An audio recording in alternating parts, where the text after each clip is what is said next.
Now we bring you a world of adventure with Rocky Jordan.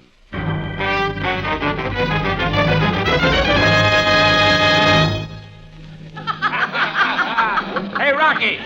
Rocky, we're going dry back here. All right, repeats for both of you. You said it. Fill them up and then fill them up again. Come on, join us for one, huh, Rocky? Sorry, Eddie. Make it some other time. Spoil sport, huh? No. He's all right, Pearl. They don't come any better. Well, here's looking at you, Rocky. Yeah. Hey, what the... Hey, watch it, will you? Eddie, what's the matter with you? Eddie!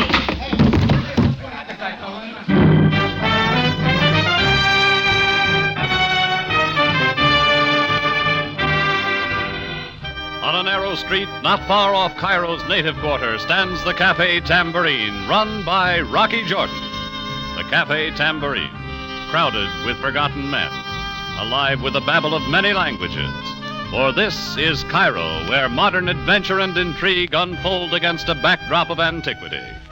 Tonight's Rocky Jordan story, City of Baksheesh.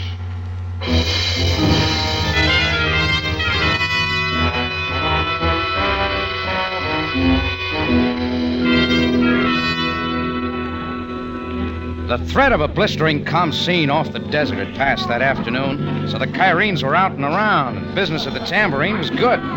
Some British sailors, a sprinkling of summer tourists, a couple of guilty-faced natives hiding their drinks. At the back end of the bar sat an American fellow, wrinkled white suit and last year's Panama shoved back in his head. A newspaper man of sorts named Eddie Harper.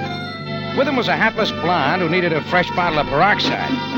I just served them a second round when things began to happen. Eddie struggled to his feet, then fell backwards across a table into the floor.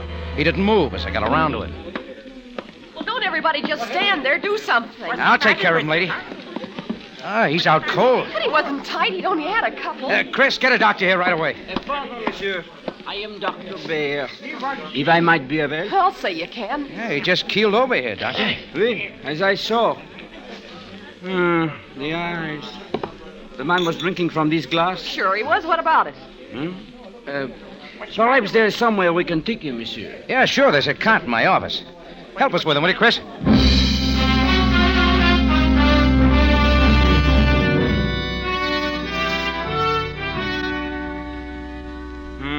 As I thought, monsieur. You know what hit him, doctor? Nothing that is so unusual. He will be all right once he gets over the effects of what you call them, knockout drops. Knockout drops? In his drink? Oui. Not a strong dosage, fortunately.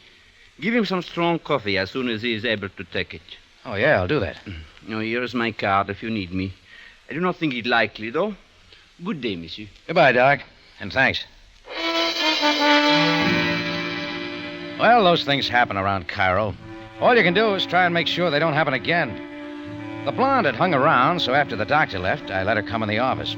She gave the name Pearl Florin, just a friend of Eddie's. After a half hour or so, he was able to sit up. Oh, brother, my head. Here, drink this coffee. It'll help. Thanks. I'll say it helps. Ooh, say, did I have that many drinks? It wasn't a drink, Eddie. It's what was in it. Huh? Knockout drops, the doctor says. Oh, so that's what it feels like. I wouldn't know. Look, somebody had to put the stuff in your drink, you know. Who else was around except Pearl here? Now, look, mister, what are you driving at? I was around, and so were you. You served him the drink. Oh, take it easy, baby. Take it easy. I told you Jordan's an all right guy. Mind filling that cup again? Huh? Yeah, sure. No idea who'd have it in for you, huh, Eddie? Huh? Let me go down my list. Fella's bound to pick up a few enemies in my business. Newspaper reporting? Yeah, sure. Freelance stuff around the world. I get a good story, I file it with some American newspaper. There are those that'll buy my kind. What kind? Personalities, let's say, huh? The private lives of respectable Americans on the loose in Paris or Rome or Cairo. Oh, you'd be surprised what an energetic reporter can dig up. Yeah, I'd wondered what your racket was. Oh, it's perfectly legit, Jordan. So I get some dirt on an unsuspecting tourist. He gets a break. If he doesn't want it to get in print back home, well, it's worth something to him. And for that, all somebody slipped you was knockout drops. It's all in the business, Jordan. Why, I'll bet there isn't a person alive who hasn't done just one thing he's ashamed of. All I gotta find out is what it is. How you feeling, Eddie? Pearl, there's an American picture showing at the Pyramid Theater. Yeah? What about it? Well, why don't you go see it, honey? Well, I like that after I hang around Go here. on, beat it. Okay. But just wait until you... Keeps him interested.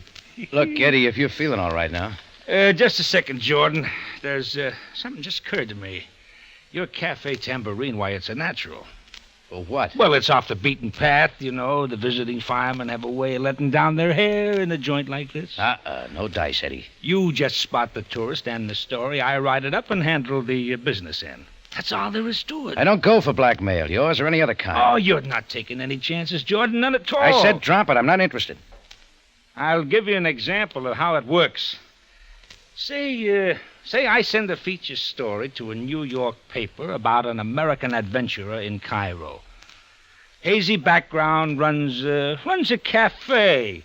Gets mixed up in all sorts of scrapes, murders. What's this leading to? The latest, somebody gets knockout drops in his drink. Witnesses? Oh, plenty of them. The papers would eat it up. Well, get this straight, Eddie. You couldn't hurt me or my cafe. Sounds like an interesting challenge. Is that a threat? Oh, now, don't get me wrong, Jordan. Like I said, that's just an example. I'm offering you a deal, pal. There's an American picture at the Pyramid. Go see it. Okay, Jordan. I'll let you know if it has a happy ending. Eddie Harper sauntered out. As he did, I noticed a heavy-jawed man lift his 300 pounds from a chair, leaving a big meal unfinished, and follow out after him. And I did a lot of wondering, most of all about how soon Eddie'd show up again. But when several days went by without any more from him, I decided he'd forgotten about me. It was a week later, at the top of the noon rush hour, when somebody else walked in. Sergeant Greco of the Cairo police, his badge all shine for the occasion. 3 of his men had planted themselves along the walls before I knew what was going on, and Greco took the spotlight. The tambourine will be cleared at once. What? You will all please to step quietly out the door and into the street. What's your joke? Go peaceably. Do not wait to finish the food or the nectar of the infidels. Clear the place, everyone. All right, stay right where you are, I'm an folks. American citizen. Cut the act now, Greco. So, Mr. Jordan, you choose to defy the authority of the Cairo police. Just explain it quick. What's it about? You have only to read the warrant, but do it quickly.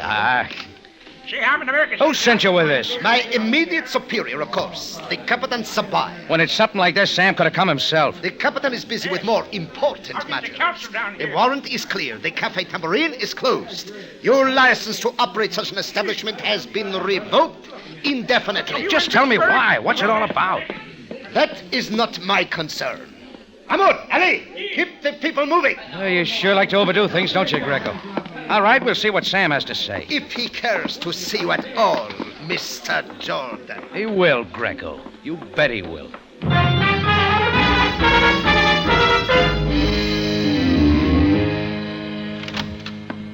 Come in, Jordan. I will give you a moment. It'll take more time than that, Sam. You sent Greco with that warrant. I did. It's not like you. You could have talked to me. Jordan, there are times when my hands are tied. I know that. You've given me a chance before, Sam. You've explained things. Jordan, Go on. when you first came to Cairo, a man of the West among those of the East, I gave you serious counsel. Sure you did. It was good advice. Because of our growing respect for each other, I have given you the benefit of the doubt many times. I never regretted doing so, in spite of the embarrassment with my superiors. But now... Embarrassment. Look, what's this leading to? Jordan, above all else, I advise you to not only guard your actions, but your words. You owe me that one thing. Sam, will you get to the point? You wish to know why your tambourine has been closed. I suggest, then, that you talk to Amin Bey, the commissioner of licenses for this sector. But you can tell it to me. That is all, Jordan. All right, Sam. It's been charming. And Jordan, Yeah? whatever happens, remember that I am an officer of the law. I, for one, cannot forget that. I got out trying to make sense out of what Sam had said. He'd said the answer was with Amin Bey, commissioner of licenses. I took all the shortcuts driving to the government center. When I found the license commissioner's division, I asked for Amin Bey and was told to wait. It was usual treatment. I cooled my heels for an hour and a half. was finally ushered into his office, one of the smaller ones with a small desk and a small man behind it.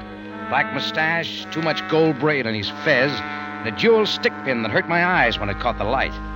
Hammond Bey looked me over. I rather expected you, Mr. Jordan. Captain Sabaaya says you got some things to explain to me about closing up my tambourine. So the captain chooses not to discuss it with you?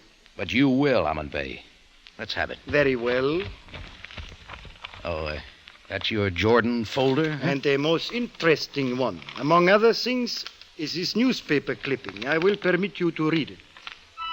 I took the clipping, a 2-column spread like you'll find in the more sensational papers back home.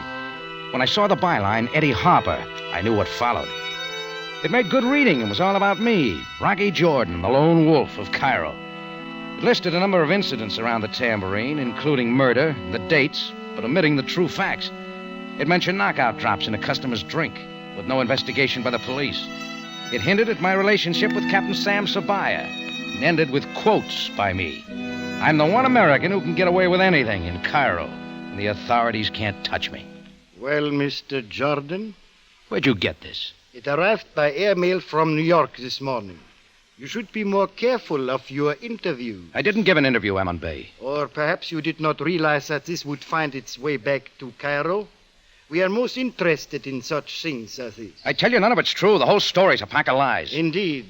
Including this statement of yours, that the authorities of Cairo cannot touch you. I didn't say that. I had no reason to. And you also deny the incident of the tampered drinks, although I have a complete statement by the doctor who was at the scene. Look, get Eddie Harper here, the guy who wrote that. I'll make him put it straight. We prefer to handle this in our own way.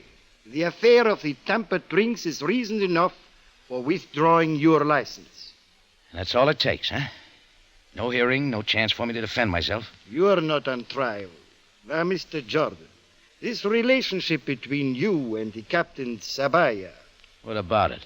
How much have you been paying him? Not a cent, Hammond Bey. Now get this, not a cent. Naturally. I might remind you, there's only one way for one to stay in business in my sector. Do you quite understand? No, not all of it. How long do I stay closed? That is something for you to decide, is it not? Sure. Anything to make it easy. Look, I've been living at my cafe. That is beyond my control, but admit one customer to your tambourine, and you will be subject to arrest. I believe that is all for now, Mr. Jordan. Hammond Bey laid my folder aside, and I got out. It was easy to understand Sam Sabaaya's feelings now. And if I was to clear him and myself, I had to find Eddie Harper. Whether this was his idea of a joke or a real shakedown, I didn't care. I was going to pound the truth out of him. A reporter at the Gazette gave me his address, the Memlook House. The room clerk there said Eddie was out for the evening, so I tried a few of the haunts around that section with no luck and finally drove back to the dark Tambourine. I parked across the narrow street behind a little British MG car at the curb, went across to my door.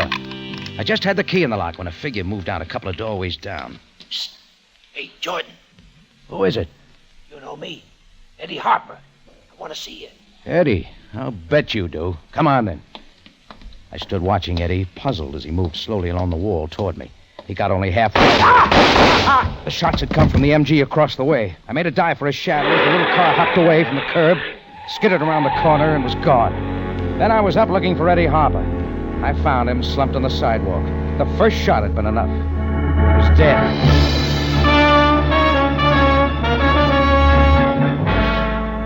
CBS is presenting tonight's adventure with Rocky Jordan.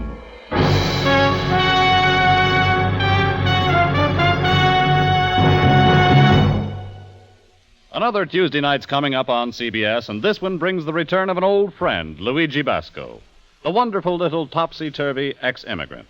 Yes, you can live life with Luigi again on Tuesday nights on CBS, when you'll also find more fun with Candid Microphone and thrills galore with Mystery Theater and Satan's Waitin'. Life with Luigi, Candid Microphone, Mystery Theater, Satan's Waitin', they'll all be here this Tuesday on most of these same CBS stations. Join us, won't you?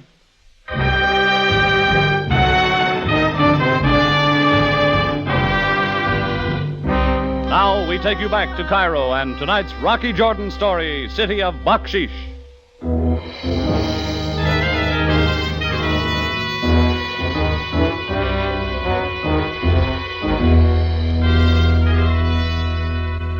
Well, I'd gone out to find Eddie Harper to make him clear up a story he'd written for a New York newspaper. One that had put me in bad with the Cairo authorities and had Sam Sabaaya in the doghouse along with me. It turned out Eddie found me just before he was cut down by shots fired from a car that made its getaway in the night. Now I could clear out or call headquarters and face what was to come. I made the call from my tambourine, then drove directly to headquarters to wait for Sam. He came in his office an hour later. Well, Jordan, so again it comes to this. All right, Sam, you got me. I shoot a man down in front of my tambourine, call the cops, and give myself If up. such is not the case, then do not say it. What else is anybody to think? I had plenty of reason. You know who Eddie Harper was? Yes, I do. A correspondent of sorts who wrote a damaging article about you for a New York newspaper. Didn't do you any good either, Sam. Mm. Oh, I'm sorry about that, the hint of bribery. Jordan, I must have the details now, all of them. Well, Eddie was drinking at my tambourine bar a week ago. Somebody slipped knockout drinks into his drink. Just a moment. It was the drink of Eddie Harper that was tampered with? Didn't you know, Sam? Please continue. Well, Eddie no sooner came out of it in my office than he came up with a deal. I was to help him dig up the wrong stories on visiting tourists. He'd write them up and use them for blackmail, threatening to get them published back in the States. That was all you talked about? I said no dice, and right away he threatened a story on me. I wasn't sure he meant it till Aman Bey showed me the clipping. Then if such is the case, the mention of my name... I didn't say anything like it, Sam. You know me better than that. To go on, Jordan, about tonight. Eddie came up to me at the tambourine.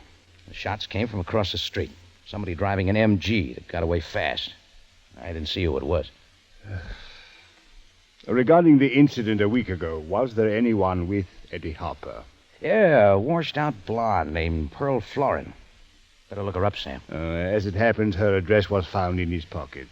Check somebody else about that affair at my cafe. A French doctor who showed up way too easy. Dr. Baer, a reputable physician of Cairo. We can forget him. Have it your way. Well, do I get a clean cell? Jordan, you can well realize my position. There are those above me who might well question... Oh, sure, Sam. But I will delay booking you on one condition. That you report here at 7 tomorrow morning. It doesn't give me much time, but thanks. 7 o'clock, then. Not a moment later. I left knowing Sam had something big on his mind. What, to give me rope? Looked more like he wanted me to clear things up, and for some reason he couldn't do it himself. So I started back at Eddie Harper's place, the Memlook house. Has Eddie Harper come back yet? Mr. Harper is out for the evening. You're sure? As sure as the first time you asked about him, sir. Oh, yeah. You don't mind my looking in his room just to make certain, huh? I suppose you will say that you are his long-lost father. No. Just a friend with a 5-pound note. Do I shove it under the blotter or mail it to your grandmother? Please. The blotter. The room key came to me the same way. A little baksheesh will swing most anything in Cairo. That's something I was going to remember later. The key unlocked 204, and I went in, not turning on the light. A match found the desk. It came open without too much trying. On top were some bills from a cleaner, a printer, a typewriter rental. I shoved them in my pocket and kept looking. In a drawer, I found a carbon copy of the story Eddie had written about me. And underneath, another one. A real juicy item about a visiting American at Shepherd's named Cedric Kane. I kept it, too. Before I could look any more, a key sounded in the door lock outside. I moved behind the door and let it open. I held it till she got to the desk, then I snapped on the lights. Pearl Florin's the name, isn't it? Rocky. What's the idea? I'm wondering. You came looking for something, too. What is it? None of your business. Well, let's make sure, huh? You let go my purse. What do you think you'll find in there? Some knockout pills, maybe? That routine again. Well, you're out of luck. I told you I didn't fix Eddie's drink. You can't put the heat on me. This gun, then? What about it? Girl's got a right to some protection. Yeah, it didn't kill him. Kill who? You didn't know? Eddie Harper's dead. Murdered. No kidding. No tears, Pearl?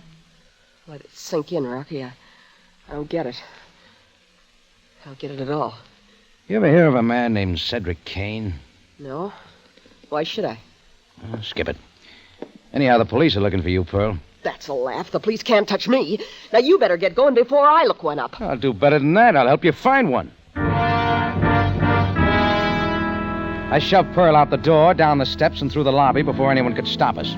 As luck had it, a uniformed man was at the corner. He had Sabaaya's pickup order for Pearl Florin and took her away. I was still looking for the killer of Eddie Harper. My only lead took me to Shepard's, in the room of an American named Cedric Kane. A servant admitted me and then went out. Come in. Come in. What can I do for you? Yeah, it looked like I had something here. Seated at a table, gnawing on a leg of lamb, was the 300 pounds I'd seen following Eddie Harper out of my cafe a week ago. Well, speak up, my good man. Jordan's the name. Cafe Tambourine. You were there about a week ago. Tambourine? As a matter of fact, I was. Sit down. Have a bite to eat. Oh, thanks, but I've got a weak stomach. Regrettable. Mr. Kane, you know a man named Eddie Harper? Harper? What about him? I just found something in his room, a carbon of a story he wrote about you. How dare you, sir? Give that to me. Well, here, take it. Nobody's seen it but me. I'm not in on the blackmail, Mr. Kane. I know what Eddie's racket was. I'm here about... Anything else? And what is it? Speak up, man. It's about Eddie Kane's death. Somebody shot him in front of my tambourine.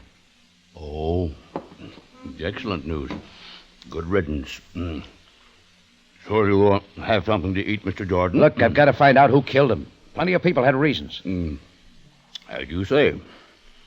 Perhaps even you, Is that it? Well, let's start with you. You mind telling me where you were around 9 o'clock tonight? Wait, now. Are you suggesting that I did the killing? Maybe. That's impossible, sir. I arrived in Cairo less than an hour ago. I've been in Alexandria for the past 3 days. I'll stand some checking. Then do that. Say, by the way, have you got a little British MG car? MG? Can you imagine a man of my size squeezed behind the wheel of such a tiny car? Yeah, I see what you mean. Cedric Kane obviously was a waste of time. Outside in the street, I stood there shuffling through the other stuff I'd found in Eddie's room. One was a bill from the Pharaoh print shop on the Sharia Luna. It gave me a wild hunch that sent me moving again.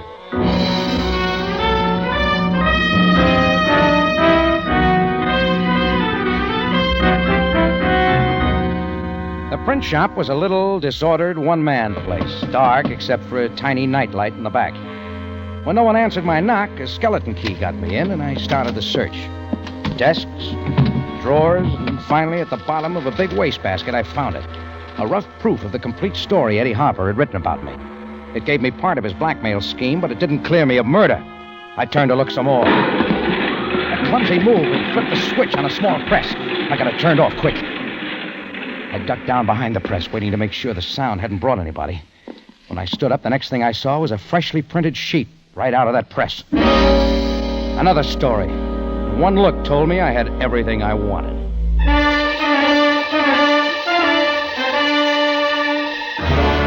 In just a moment, Rocky Jordan returns to conclude tonight's story.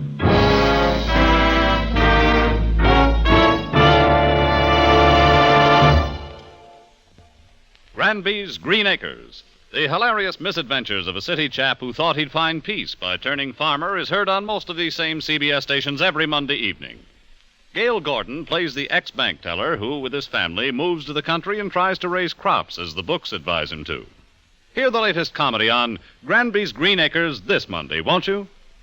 Back now to Rocky Jordan for the conclusion of tonight's story.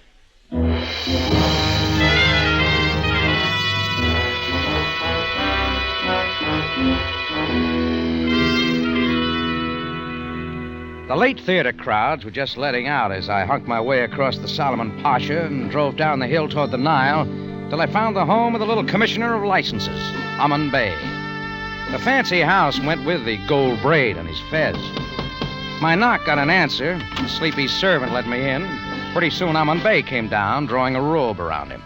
My late visit didn't bother him at all. That will be all, Futard. Well, Mr. Jordan, possibly you have given our recent conversation some thought. Plenty, Amon Bey. Took some time to sink in. Some things are best unspoken. Yeah, sure. I should have known what you meant. About how a man stays in business in your sector. Well? Baksheesh doesn't go just for the beggars, does it? Takes something under the table for a few of the big boys, too. Mr. Jordan, now that we quite understand each other... How much do you want? What does it take to get my tambourine open again? That depends on how soon you wish it to open. I thought so. Eddie Harper worked with you in the blackmail, but it was your pressure. He got the story in print, one that would force even a man like Captain Sabaaya to cooperate in kicking me out. That is quite beside the point. Trouble is, the story's no good, Amon Bey. It never was published in a New York paper. The clipping you have was run off in a little print shop on the Sharia Luna. How can you make me believe that? With this proof I just found in that shop. It's the same story. Look at it. This does not involve me. Trouble is, I found another story there. One run off just today. Printer hadn't yet taken the type out of the press. Read it. Why, Another expose, Amon Bey. But this time about you. How you threw the blackmail on me and a lot of other businessmen in your sector. This time the pressure was on you. Eddie's scheme was ripe for the big payoff. I will keep this. No one will ever see it. Think again. It's still in the press. So Eddie brought one of these clippings to you, threatened to show it around unless you paid off. Maybe he'd come to tell it to me, so you had to kill him. And now it is you who come for the payoff, is that it? No. It's just to tell you I opened the tambourine at 9 in the morning. Mr. Jordan, did you think that I would talk to you without a gun in my possession? It takes something like that to make a big man out of you. You are close enough. On, shoot, Amon Bey. Show everybody how you get away with murder, too. Mr. Jordan, it is not the first time. That's all I wanted to hear. He let me get a step too close. My fist slapped the gun away, came up, knocking the gold-braided fez off his head. That's all it took to make Amon Bey a little man again.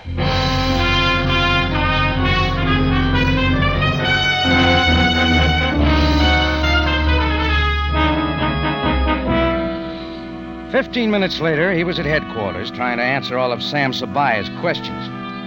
I didn't have to wait long before Sam came back to his office. Well, Jordan, the license for your tambourine is in good order. Oh, thanks, Sam. That means you're off the hook, too. Yes, once my men return from the Cairo print shop with the evidence. Hey, tell me something, will you? You had every reason to hold me tonight, after Eddie Harper's death. Why didn't you? Oh, they're grasping at a straw, perhaps. A box of tablets found in Eddie Harper's pockets. Knockout pills, I believe you call them. You mean Eddie fixed up his own drink in my cafe? Obviously. What better way is there to be convincing? Not beyond a person of his rash nature. Oh, no wonder I was fooled. Hey, what about the girl, Pearl Florin? In Amon Bey's employ to spy on Harper's activities. So the Bey sent her to Harper's room to remove any evidence that might be left. Quite true. It seems that the Bey dared not trust anyone. It figures. Like some big man said, a man's a fool to trust anybody. A dangerous philosophy, is it not, Jordan? Let's forget philosophy, Sam. It's time for coffee.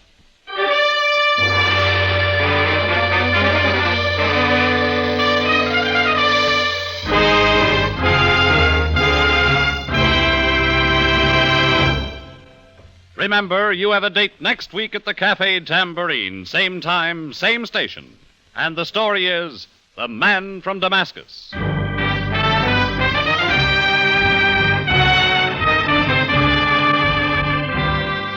Rocky Jordan, written by Gomer Cool and John Dunkel, stars Jack Moyles in the title role with Jay Novello as Sam Sabaaya. Original music is composed and conducted by Richard Arant. Rocky Jordan is produced and directed by Cliff Howell. Bob Stevenson speaking. Rocky Jordan is presented over CBS, the Columbia Broadcasting System.